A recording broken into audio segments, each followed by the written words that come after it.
September 15th, 1943. The Aberdeen Proving Ground in Maryland hummed with the constant rhythm of American industrial might, transforming raw steel into instruments of victory. Inside Building 17, where summer heat turned the vast assembly hall into a suffocating forge, Technical Sergeant Marcus Webb stood before a blueprint of the M4 Sherman tank's fuel system, his calloused fingers tracing lines that nobody else seemed to notice were wrong.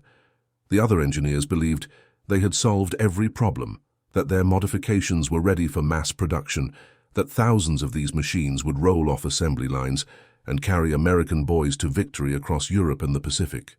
They had no idea they were about to send 200 men to their end inside steel coffins of their own making. Before we dive into this story, make sure to subscribe to the channel and tell me in the comments where you're watching from. It really helps support the channel. What Marcus Webb discovered in the next 72 hours would transform him from a demoted maintenance worker into the man who rewrote the engineering manual, exposed a flaw that had eluded dozens of university-trained designers, and proved that brilliance has nothing to do with the color of a man's skin or the letters after his name. This is the story of how careful observation, relentless persistence, and one man's refusal to stay silent prevented one of the greatest catastrophes in American military engineering history. Marcus Webb had arrived at Aberdeen Proving Ground in January of 1943 with credentials that should have guaranteed him respect. He had completed 3 years of mechanical engineering coursework at Tuskegee Institute before his family's finances collapsed during the Depression.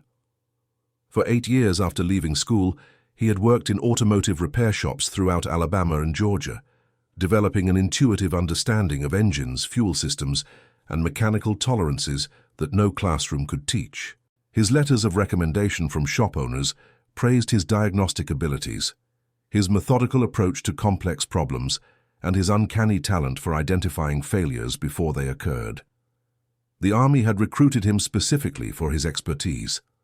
The rapid expansion of armored divisions demanded engineers who could troubleshoot mechanical issues, improve existing designs, and ensure that tanks performed reliably under combat conditions.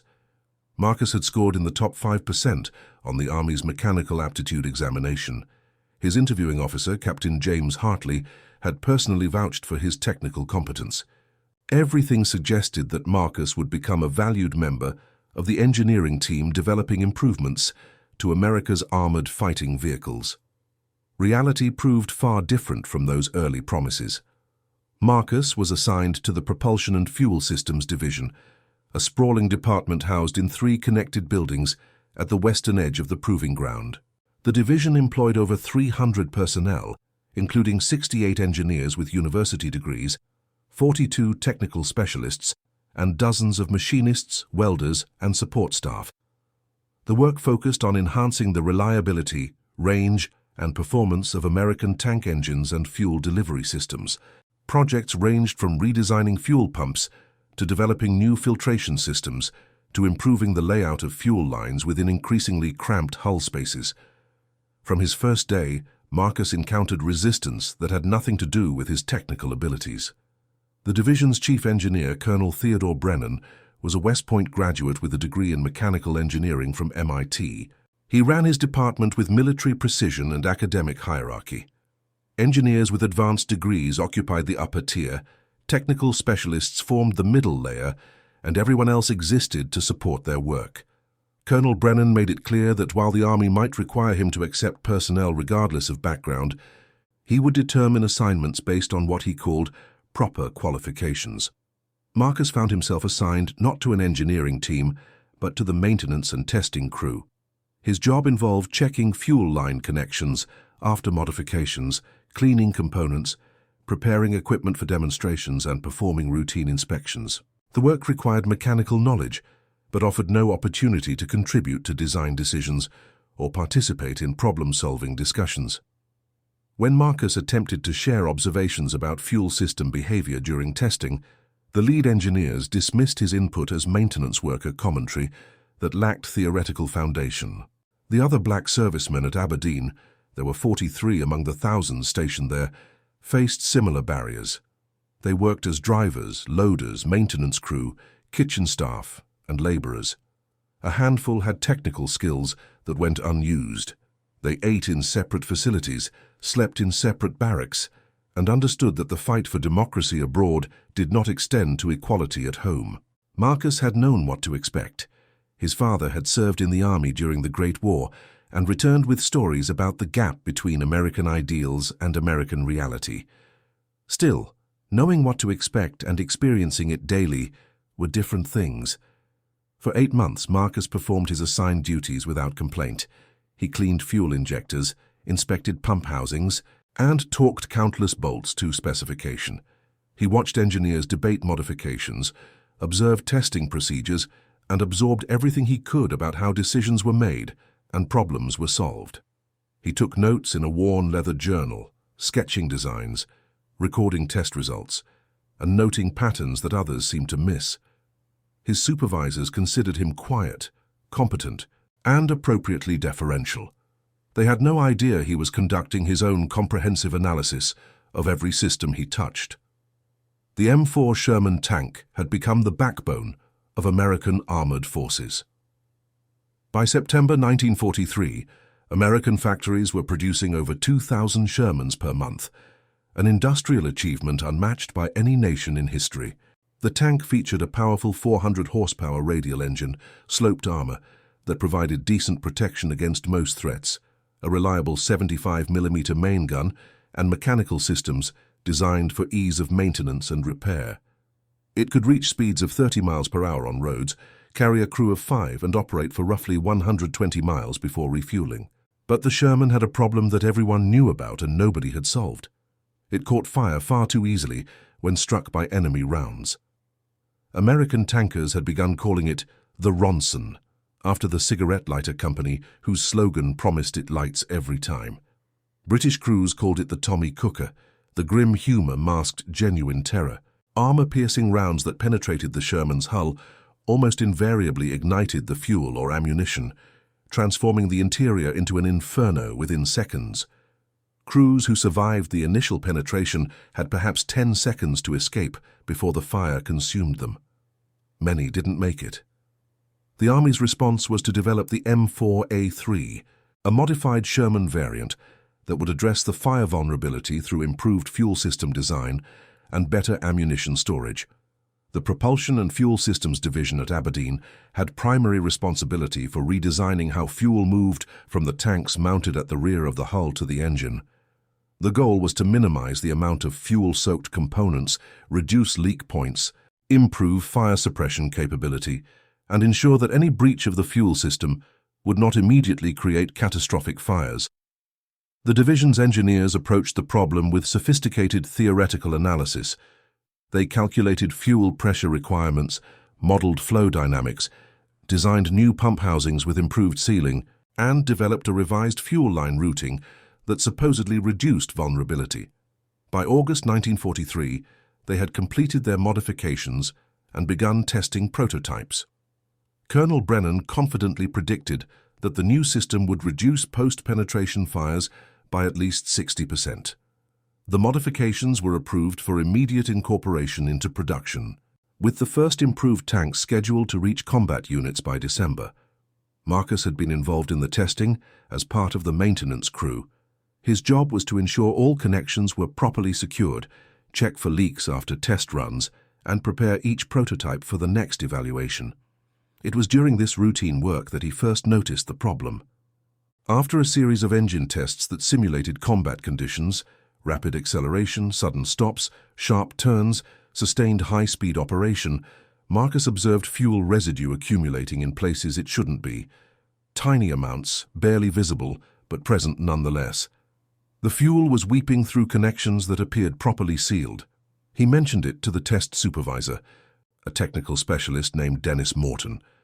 Morton checked the torque specifications, confirmed everything was within tolerance, and dismissed Marcus's concern as overly cautious observation of normal system behavior. All fuel systems had minor seepage, Morton explained. The amounts were insignificant and well within acceptable parameters. Marcus accepted the explanation but continued monitoring. Over the next 2 weeks, he noticed the seepage was increasing. Components that had been dry during initial installation now showed faint fuel staining. The pattern was subtle but consistent. Marcus began documenting what he observed. In his journal, he sketched the fuel system layout and marked every location where he detected moisture or staining. He recorded the date of each observation, the operating hours on each test vehicle, and the specific conditions of the most recent test run. A pattern emerged. The seepage occurred primarily at connection points where fuel lines transitioned from the main tanks to the primary feed lines, exactly the area the engineers had redesigned to reduce vulnerability. The new quick disconnect fittings that were supposed to seal more reliably than traditional connections appeared to be the source of the problem. On September 10th, after a particularly aggressive testing sequence, Marcus found fuel pooling inside the hull beneath the fuel tank mounts. Not a dramatic leak, but more than seepage. Perhaps 2 ounces of fluid, enough to form a visible puddle on the hull floor. He immediately reported it to Morton, who investigated and found that one of the quick disconnect fittings had partially unseated during the test. Morton retightened the connection, cleaned up the fuel, and filed a maintenance report noting the issue. He attributed it to improper initial installation and considered the matter resolved. Marcus wasn't convinced. He had personally installed that fitting and knew it had been properly secured. Something about the design was allowing connections to loosen under the vibration and stress of operation. He reviewed the technical specifications for the quick disconnect fittings and discovered they were originally designed for aircraft fuel systems, where they operated in relatively stable mounting conditions. The Sherman's hull subjected components to much more violent vibration and shock. The fittings might meet specifications on paper, but fail in actual operating environment. He drafted a memorandum outlining his concerns and requesting permission to conduct additional testing, focused specifically on connection reliability under sustained vibration. He submitted it through proper channels to Dennis Morton, who forwarded it to the engineering team with a note characterizing Marcus as an overly cautious maintenance worker who lacked understanding of acceptable engineering tolerances. The lead engineer, Dr. Richard Ashworth, a Yale graduate with a doctorate in mechanical engineering, read Marcus's memo and dismissed it with barely concealed irritation. The fittings had been extensively tested, he noted. They met or exceeded all relevant specifications. The observation of minor seepage was normal and insignificant. There was no basis for additional testing that would delay the production schedule. Marcus received the rejection on September 13th.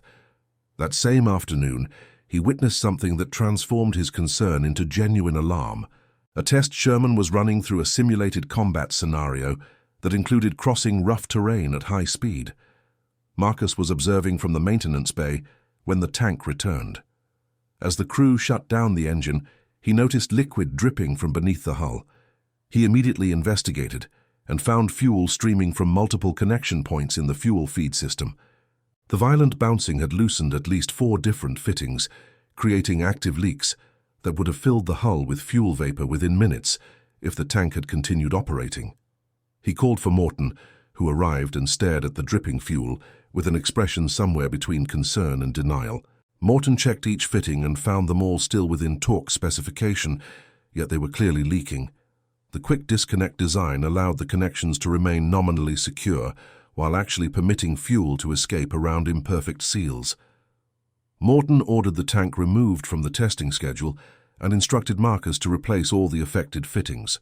He filed another maintenance report, this one noting multiple connection failures, but attributed it to an anomalous testing condition rather than a systemic design flaw. That evening, Marcus sat in his barracks room, reviewing everything he knew about the fuel system modification. The quick disconnect fittings were installed at 12 critical points in the fuel delivery system. If they were prone to loosening under operational stress, then every M4A3 would develop fuel leaks after sustained use. Those leaks would fill hull interiors with fuel vapor. A single spark, from damaged electrical systems, from metal striking metal during combat maneuvers, from an armor-piercing round passing through the hull, would ignite that vapor-rich atmosphere. The resulting explosion would be instantaneous and catastrophic. Crew members would have no chance to escape.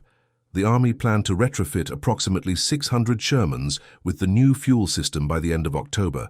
Those tanks would be shipped to England to participate in the planned invasion of continental Europe.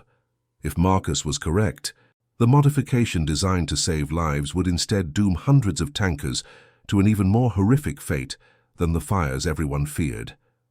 The improved fuel system would turn Shermans into bombs waiting for a trigger.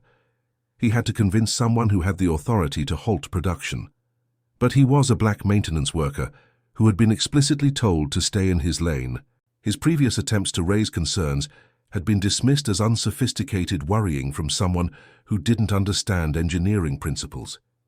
He had no allies among the decision-makers, no credibility in their eyes, and no evidence beyond his own observations and a pattern they didn't consider significant. Marcus understood his position clearly. If he pushed too hard and was wrong, he would be disciplined for insubordination and probably transferred to a labor battalion. If he pushed too hard and was right but couldn't prove it, the same consequences would follow. But if he said nothing and hundreds of men perished inside tanks that should have been safe, he would carry that weight for the rest of his life.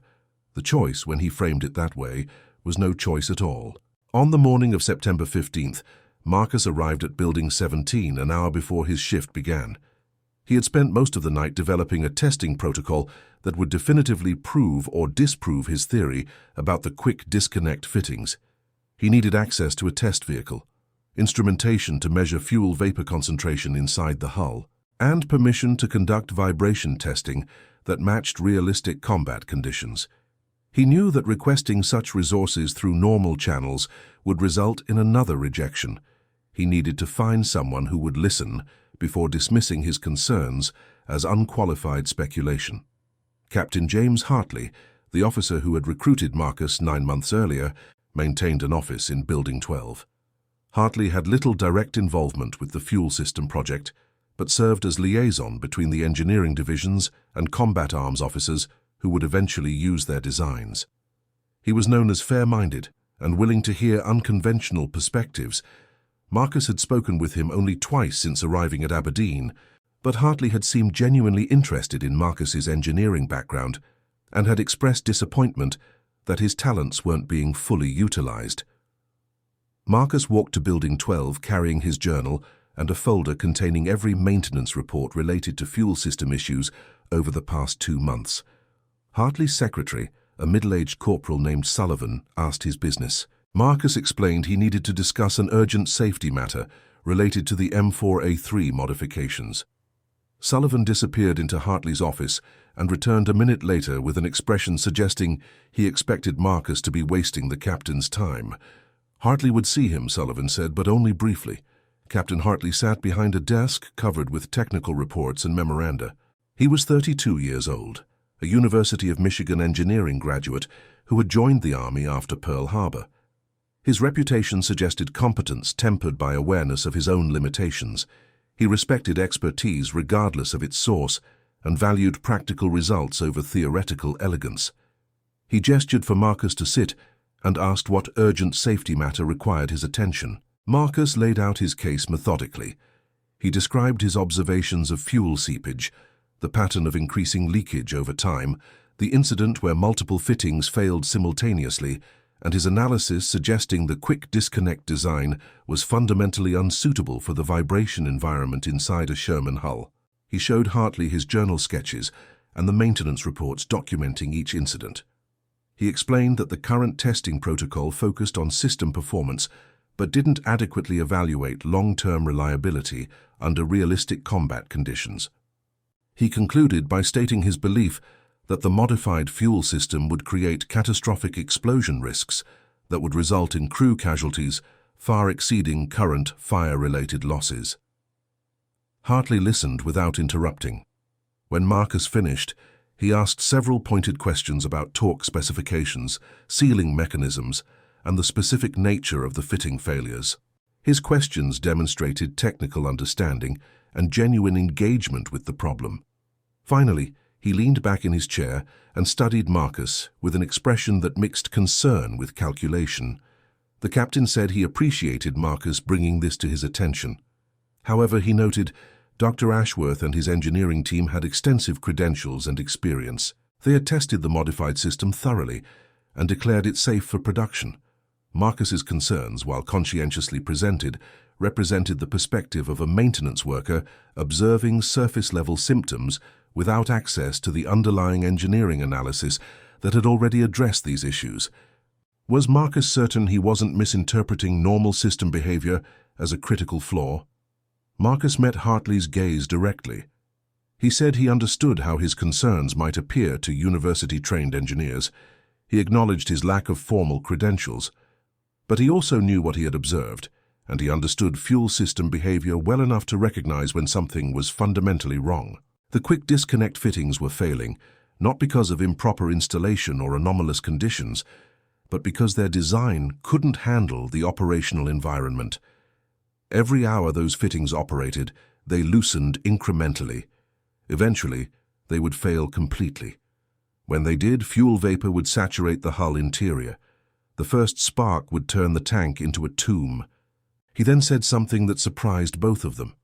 He told Captain Hartley that if his concerns proved unfounded, he would accept whatever consequences the captain deemed appropriate, including demotion or transfer.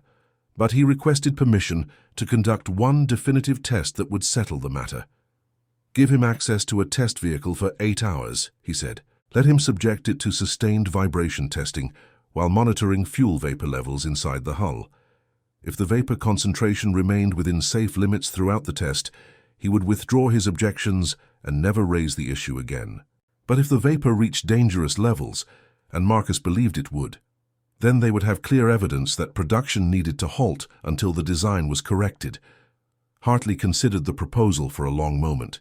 He recognized that Marcus was putting his career on the line, which suggested either irrational stubbornness or genuine conviction. The request was reasonable enough. 8 hours of additional testing before committing to full production. If Marcus was wrong, the delay would be insignificant. If Marcus was right, the test might prevent an unimaginable catastrophe. The calculation favored allowing the test, though it would require Hartley to overrule the engineering team's assessment without sufficient rank or authority to do so comfortably. The captain told Marcus he would arrange for the test on one condition. Colonel Brennan would be present to observe, along with Dr. Ashworth and the senior engineering staff. If the test confirmed Marcus's concerns, the engineers would have to acknowledge the problem and develop solutions.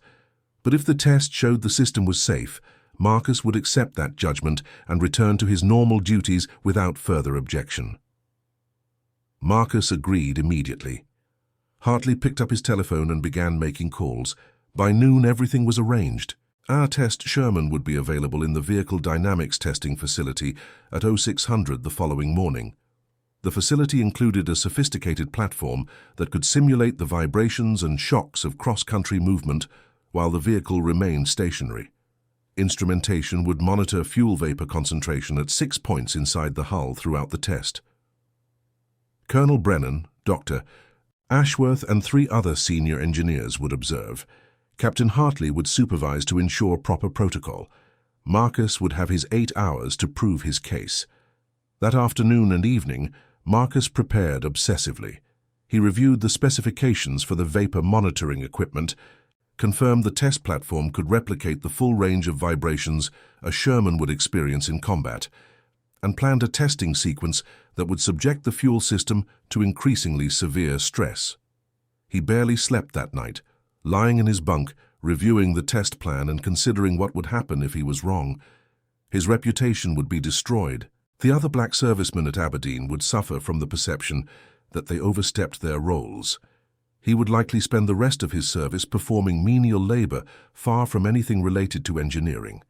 The stakes were enormous, and everything depended on whether his observations represented genuine insight or the mistaken conclusions of someone operating beyond his competence. At 5:30 on September 16th, Marcus entered the Vehicle Dynamics Testing Facility. The Sherman sat on the massive platform, secured by chains to prevent it from literally bouncing off during the most violent simulations. Technicians were installing the vapor monitoring probes at the specified hull locations. Dr. Ashworth stood with 2 other engineers near the control station, reviewing test parameters with expressions that ranged from professional courtesy to barely concealed irritation. Colonel Brennan arrived precisely at 0600, accompanied by Captain Hartley. The colonel acknowledged Marcus with a curt nod and a comment that they were all very interested to see what this maintenance worker had discovered that had eluded his entire engineering staff. The test began with the Sherman's engine running at idle, while the platform remained stationary. Baseline vapor readings were established at each monitoring point, essentially zero, as expected in a properly sealed system. Marcus then initiated the first phase of vibration testing, simulating the relatively mild conditions of movement across hard-packed roads. The platform began to shake and buck in patterns programmed from data collected during thousands of hours of actual Sherman operations. The tank shuddered and groaned, its suspension working constantly, mechanical systems subjected to the repetitive stress of combat vehicle operations. After 30 minutes at road march vibration levels, vapor readings remained negligible. Dr. Ashworth noted this with satisfaction, commenting that systems naturally exhibited some seepage, but the quantities were well within acceptable bounds. Marcus nodded and increased the test severity to simulate cross-country movement across rough terrain. The platform's motion became more violent, the Sherman pitching and rolling, the entire mass subjected to sharp impacts and sudden jolts. This was the environment where Marcus believed the quick disconnect fittings would begin to fail. For the first hour at elevated vibration, vapor readings showed only minor increases. The engineers began to relax, making comments about the value of additional testing, but also the importance of not overreacting to theoretical concerns. Colonel Brennan suggested they might conclude early if trends continued to show the system performing within parameters. Marcus asked to complete the full 8-hour protocol before drawing conclusions. The colonel agreed, though his expression suggested he considered it an unnecessary waste of time. During the second hour, vapor concentrations began creeping upward at 3 of the 6 monitoring points. The increases were small, parts per million, but the trend was clear. Marcus noted the change and pointed it out to Dr. Ashworth. The engineer acknowledged the readings, but characterized them as consistent with normal operational seepage that posed no safety risk. Sherman hulls were ventilated, he explained, and vapor concentrations would never reach dangerous levels under actual combat conditions. Marcus said nothing and continued the test. By the end of the third hour, vapor readings at all 6 monitoring points had increased substantially. The concentrations were approaching 10% of the lower explosive limit, the point at which fuel vapor becomes ignitable. Dr. Ashworth's confidence began wavering. He instructed the technicians to verify the monitoring equipment was functioning correctly. They confirmed all systems were operating properly and readings were accurate. Colonel Brennan asked Dr. Ashworth to explain why vapor concentrations were increasing when the design was supposed to prevent exactly this problem. Ashworth had no satisfactory answer. He suggested the test platform might be generating more severe vibrations than actual combat conditions, artificially accelerating any potential issues. Marcus offered to reduce the vibration intensity, but Colonel Brennan ordered the test to continue as planned. During the 4th and 5th hours, vapor accumulation accelerated dramatically. By the 5-hour mark, concentrations at 3 of the monitoring points exceeded 50% of the lower explosive limit, well into the danger zone. The quick disconnect fittings were clearly failing under sustained vibration, allowing increasing quantities of fuel to escape into the hull. Dr. Ashworth went pale as he watched the numbers climb. He consulted with his engineering colleagues in urgent whispers. Colonel Brennan stood with arms folded, his expression transforming from skepticism to grim recognition that they were witnessing validation of exactly what Marcus had warned about. At 5 hours and 40 minutes into the test, vapor concentration at monitoring point 3, located just aft of the main fuel tanks, reached 72% of the lower explosive limit. Captain Hartley suggested they had seen enough to confirm the problem and should shut down before the situation became genuinely dangerous. Marcus agreed. The test was terminated, the engine shut down, the platform stilled. In the sudden silence, everyone in the facility understood they had just witnessed proof that hundreds of modified Shermans were mobile bombs waiting to ignite. Colonel Brennan immediately ordered production, halted on all M4A3 modifications. He instructed Dr. Ashworth to convene the engineering team for an emergency session to identify the root cause and develop corrective solutions. He told Captain Hartley to prepare a full incident report for Division Command. Then he turned to Marcus and did something remarkable. He apologized. He said his engineers had failed to properly evaluate the design under realistic conditions, and they had compounded that failure by dismissing legitimate concerns from a qualified observer. He thanked Marcus for his persistence and asked if he would be willing to work with the engineering team to help solve the fuel system problem. His tone conveyed genuine respect. Marcus said he would be honored to help in any way possible. Colonel Brennan immediately assigned him to the engineering team as a technical consultant with authority to participate in all design discussions. The change in Marcus's status was instantaneous and complete. The same engineers who had dismissed his concerns 12 hours earlier now sought his input urgently. They needed to understand exactly what was failing and why, and they recognized that Marcus possessed diagnostic insight that their theoretical training hadn't provided. Over the next 72 hours, Marcus worked alongside Dr. Ashworth and the engineering team to dismantle the fuel system of the test Sherman and analyze every component. What they discovered confirmed Marcus's hypothesis in disturbing detail. The quick disconnect fittings used a spring-loaded collar mechanism that required precise alignment to maintain seal integrity. Under sustained vibration, the collars gradually loosened as microscopic movements accumulated. The loosening was imperceptible. Torque measurements remained within specification, but the seal degraded progressively. After several hours of operation, the fittings reached a state where they were nominally connected, but actually allowed substantial fuel leakage.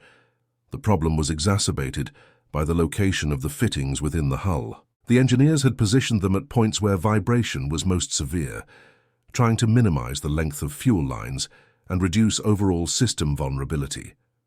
Their theoretical analysis suggested shorter lines meant fewer potential leak points. They hadn't considered that concentrating all the connections in high vibration areas would accelerate fitting failure. Marcus's automotive repair experience, working with fuel systems in trucks that spent thousands of hours bouncing over rural southern roads, had taught him that connection reliability depended as much on mounting location as on component design. Theory said the quick disconnects were superior. Experience said they would fail. The engineering team developed 3 potential solutions. The first involved replacing the quick disconnect fittings with traditional threaded connections that were less convenient but far more resistant to vibration-induced loosening. The second option was to redesign the fuel line routing to position all connections at lower vibration locations within the hull. The third approach combined both modifications with additional measures to improve ventilation and reduce vapor accumulation even if leaks occurred. Each solution would require weeks to design, test, and implement. Each would delay production and deployment of the improved Shermans. Colonel Brennan convened a meeting with Division Command to present findings and recommendations. He brought Marcus to the meeting as the primary technical witness. The assembled officers, including 2 generals and a dozen senior staff, listened as Brennan explained how a catastrophic design flaw had been discovered just days before hundreds of modified tanks would have entered production. He described the testing that revealed the problem and acknowledged that proper evaluation had occurred only because a maintenance worker had refused to accept dismissal of his concerns. He concluded by introducing Marcus and asking him to present his technical analysis to the command group. Marcus stood before an audience of senior officers and explained fuel system behavior in terms grounded in practical experience rather than theoretical abstraction. He described what happens when fuel vapor accumulates in enclosed spaces, how ignition sources that seem trivial can trigger catastrophic explosions, and why the quick disconnect fitting design was fundamentally unsuitable for the Sherman's operating environment. He sketched alternatives on a blackboard, walked through failure mode analysis, and answered technical questions with clarity that reflected deep understanding. By the time he finished, every officer in the room recognized they were hearing from someone whose expertise was both genuine and essential. The division commander, Major General Howard Peterson, made the decision immediately. All M4A3 fuel system modifications were cancelled pending complete redesign. Marcus Webb would be promoted to technical sergeant and transferred to the Propulsion and Fuel Systems Division as a full engineering staff member with authority equal to university-trained engineers. Dr. Ashworth would lead the redesign effort, with Marcus serving as deputy project leader, responsible for ensuring all designs were validated under realistic operational conditions. The target for completing a safe, proven alternative was December 1st. An aggressive schedule, but achievable if everyone focused completely on the mission.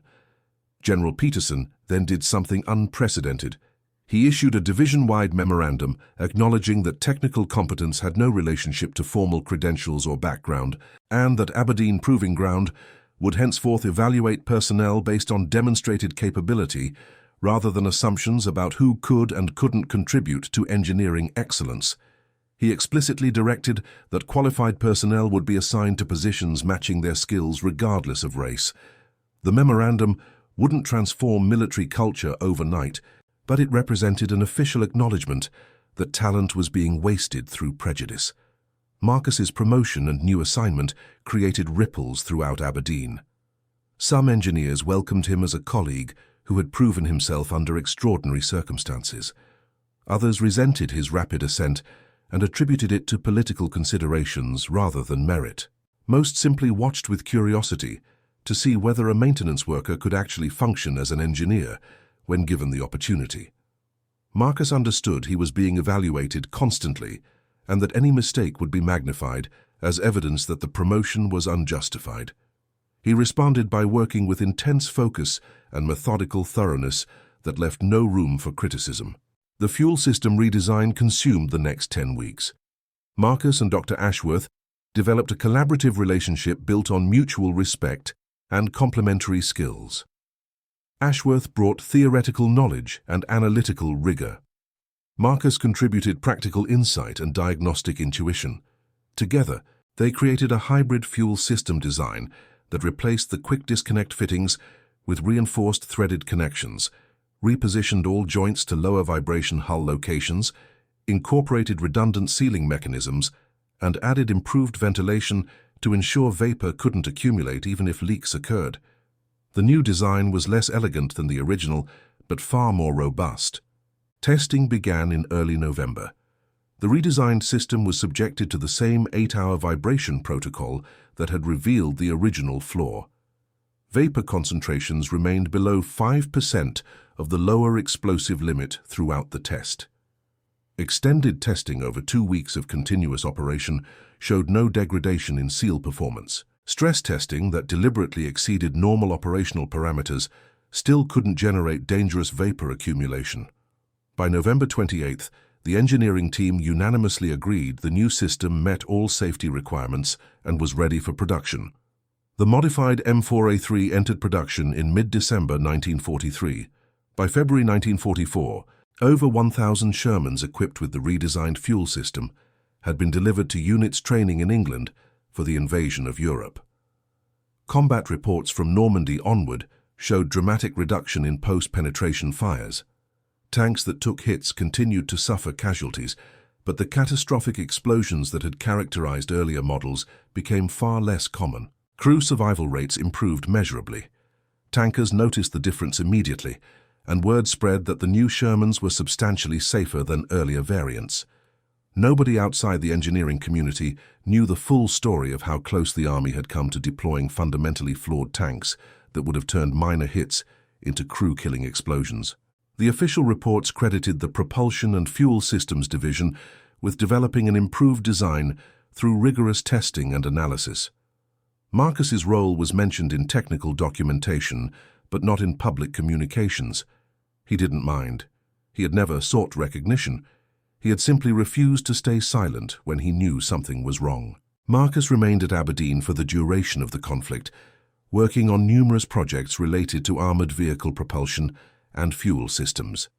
His contributions extended beyond the Sherman to include improvements in the M26 Pershing heavy tank, modifications to tank destroyer fuel systems, and development of cold weather starting procedures that proved essential during the Battle of the Bulge.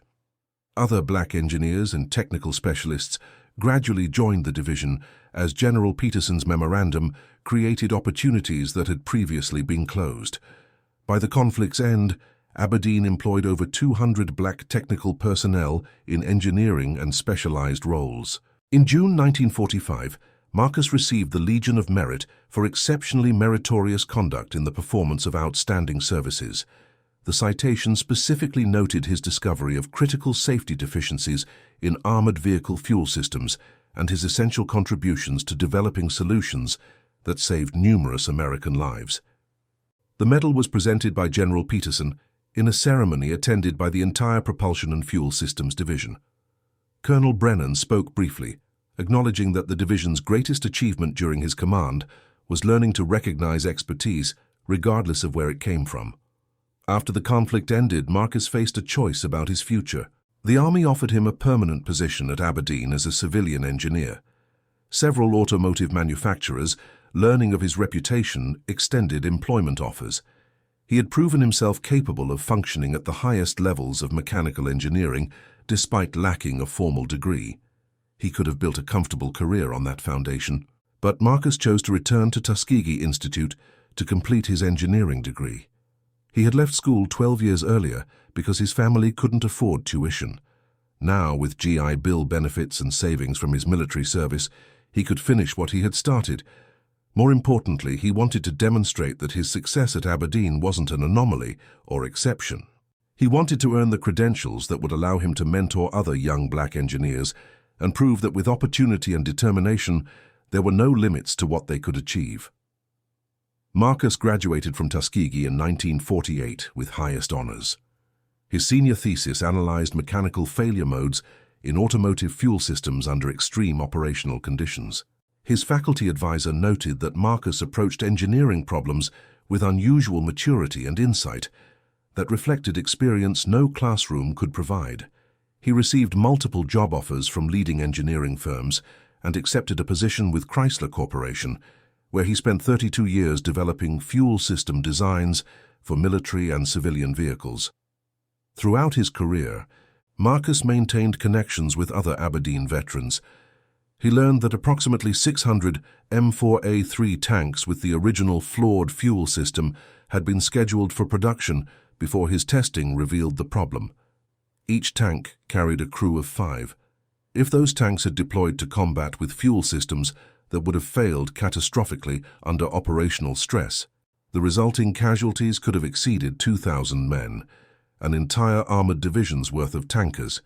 That calculation assumed only direct crew losses and didn't account for the tactical consequences of units losing confidence in their equipment or the psychological impact on morale. The number that stayed with Marcus was simpler: 200. That was his personal estimate of the crews who would have been in those first 600 tanks when the fuel systems failed and sparked the vapor-filled hulls into instant infernos. 200 tank crews who lived because a maintenance worker refused to accept that his observations were insignificant. 200 men who came home to their families instead of perishing in steel coffins. Marcus never met most of them. He didn't know their names or where they fought or what their lives became, but he knew they existed, and that knowledge was enough. In 1976, the Society of Automotive Engineers inducted Marcus Webb as a fellow, recognizing his contributions to fuel system safety and reliability. The ceremony included retrospectives on significant engineering achievements, and Marcus was asked to discuss his most important work. He talked about Aberdeen Proving Ground, the M4A3 modification program, and the critical importance of validating designs under realistic conditions, rather than relying solely on theoretical analysis. He emphasized that good engineering required intellectual humility, the willingness to question assumptions, listen to observations from unexpected sources, and test rigorously before declaring success. He also talked about the other lesson from that experience.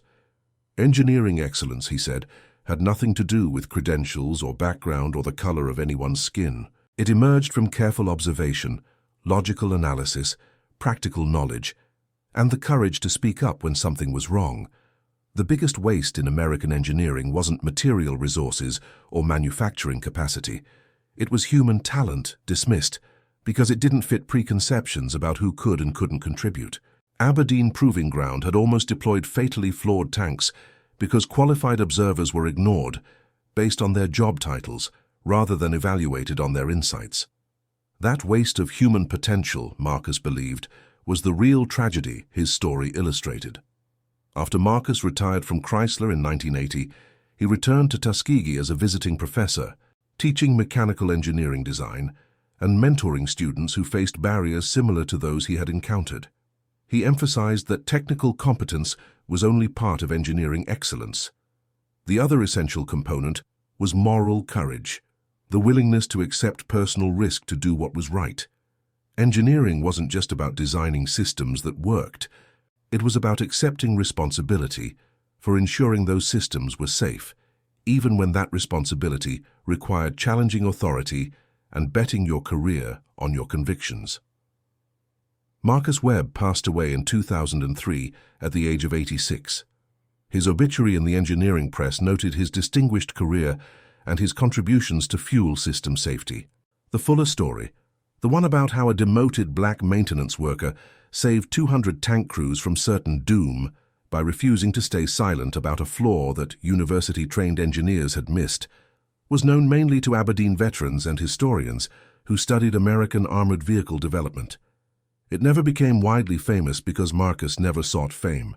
He had simply done his job as he understood it, observing carefully, thinking clearly, and speaking up when lives depended on someone telling the truth. In the decades after Marcus's intervention at Aberdeen, the American military slowly, imperfectly, began recognizing that combat effectiveness required utilizing all available talent regardless of background. The process was gradual and incomplete, marked by advances and retreats, genuine progress and stubborn resistance. But the direction was clear. The armed forces that had once confined black servicemen to segregated support roles eventually produced black generals, admirals, engineers, and leaders at every level. The change occurred because people like Marcus Webb proved through their excellence that the only real barriers were the ones society constructed, not the ones that reflected actual human potential. The M4 Sherman, in its various iterations, remained controversial throughout its service life and beyond. Critics noted its vulnerabilities compared to heavier German and Soviet tanks. Defenders emphasized its reliability, ease of maintenance, and the industrial capacity that produced it in overwhelming numbers. The debate about whether the Sherman was a good tank or merely an adequate one deployed in decisive quantity continues among military historians. What's certain is that the M4A3 variant, with its redesigned fuel system that prevented vapor accumulation and reduced catastrophic fires, was substantially safer than earlier models. That improvement saved lives measurably and represented exactly the kind of incremental engineering progress that determined survival at the sharp end of mechanized combat. The quick disconnect fuel fittings that nearly caused disaster at Aberdeen illustrate a persistent challenge in engineering design. Components that perform flawlessly under laboratory conditions sometimes fail in operational environments characterized by sustained stress, vibration, temperature extremes, and the thousand small insults that mechanical systems endure in actual use. Bridging the gap between theoretical performance and practical reliability requires testing that replicates real conditions and observation from people who understand how things fail, not just how they're supposed to work. Marcus's experience working on trucks that spent years bouncing over rough roads gave him insight that no amount of classroom education could provide. The combination of theoretical knowledge and practical experience produced solutions that neither approach alone could generate. The lesson extends beyond engineering. Every complex organization confronts the challenge of identifying and utilizing available expertise regardless of whether that expertise comes packaged in expected forms. Hierarchies based on credentials, pedigree, and social position serve useful functions in maintaining order and standards. But they also create blind spots that prevent organizations from recognizing talent that doesn't fit established patterns. Overcoming those blind spots requires conscious effort to evaluate people based on what they can actually do, rather than assumptions about who they are or where they came from. Aberdeen Proving Ground made that adjustment only after nearly deploying fatally flawed equipment. Other organizations have learned similar lessons through expensive failures that could have been prevented if someone had listened to the maintenance worker, the line employee, the junior staffer, or the outsider who saw clearly what credentialed insiders had missed. Marcus Webb's story resonates because it captures something essential about human nature and institutional behavior. We want to believe that expertise is recognized and rewarded, that good ideas prevail regardless of their source, that merit triumphs over prejudice. The reality is messier and more complicated. Expertise often goes unrecognized because it appears in unexpected forms. Good ideas get dismissed because they come from people without authority or credentials. Merit struggles against prejudice every day and doesn't always win. But sometimes, when someone with talent and determination refuses to accept unjust limitations, when someone speaks truth despite personal risk, when someone persists in doing what's right even after being told to stay in their lane, sometimes that person changes outcomes, saves lives, and demonstrates what becomes possible when human potential is allowed to flourish without artificial constraints. The 200 tank crews who survived because Marcus Webb wouldn't stay silent never knew his name. They fought through Europe or the Pacific, experienced the random violence of mechanized warfare, and came home to build lives in post-conflict America. Some succeeded, some struggled, all carried memories of friends who didn't make it home. They rode in Shermans that didn't explode into fireballs when hit because fuel systems had been redesigned by a team that included a former maintenance worker whose observations saved the program from catastrophic failure. They benefited from expertise that almost went unused because it didn't come with the right pedigree or the expected background. Their survival stands as testament to the proposition that human potential is too precious to waste through prejudice, that organizations function best when they evaluate people honestly, and that courage sometimes means risking everything to tell truth that others don't want to hear. Marcus Webb embodied all those principles. He saw clearly, thought carefully, and spoke up persistently until someone listened. The army had tried to categorize him as a maintenance worker, suitable only for routine tasks. He proved himself an engineer whose insight and determination prevented disaster. That transformation didn't occur because the army suddenly became enlightened about race or merit. It occurred because Marcus refused to accept limitations others tried to impose, and because he eventually found listeners with wisdom enough to recognize expertise regardless of its packaging. In the end, Marcus's story is about the distance between what people are assumed to be capable of and what they actually achieve when given opportunity. That distance is vast, immeasurable, and filled with unrealized potential in every society that allows prejudice to override honest evaluation of ability. Marcus crossed that distance through talent, determination, moral courage, and the fortunate circumstance of finding a few people willing to judge him on his merit rather than their preconceptions. His success highlighted how many others never got that chance, how much talent went permanently unused, and what America lost by failing to fully utilize all its human resources. The tragedy isn't just that Marcus was initially dismissed. The tragedy is that countless others equally talented never encountered their Captain Hartley moment, never got their chance to prove what they could do, and spent their lives in roles far below their capabilities because no one looked beyond surface assumptions. Marcus understood that reality deeply. It informed his commitment to mentoring young engineers and his emphasis on creating opportunities for people from backgrounds similar to his own. He had succeeded, but he knew his success was partial and individual. The broader fight to ensure merit mattered more than prejudice would continue long after his contribution. He did his part by demonstrating excellence, opening doors for those who followed, and telling his story honestly so that others might learn from it. That was all anyone could do: live with integrity, work with excellence, speak up for justice, and trust that cumulative efforts across generations would eventually bend institutions toward recognizing human potential wherever it appeared.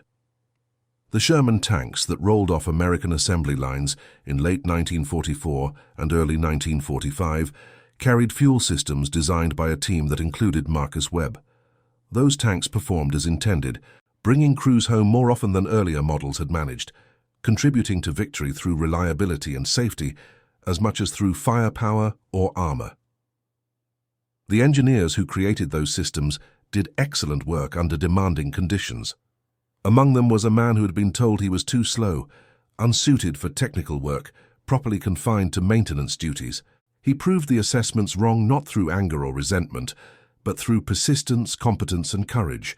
His legacy is measured in lives saved, and in the example he set for everyone who faces underestimation based on who they are, rather than what they can do. And that concludes our story. If you made it this far, please share your thoughts in the comments. What part of this historical account surprised you most? Don't forget to subscribe for more untold stories from World War II, and check out the video on screen for another incredible tale from history. Until next time.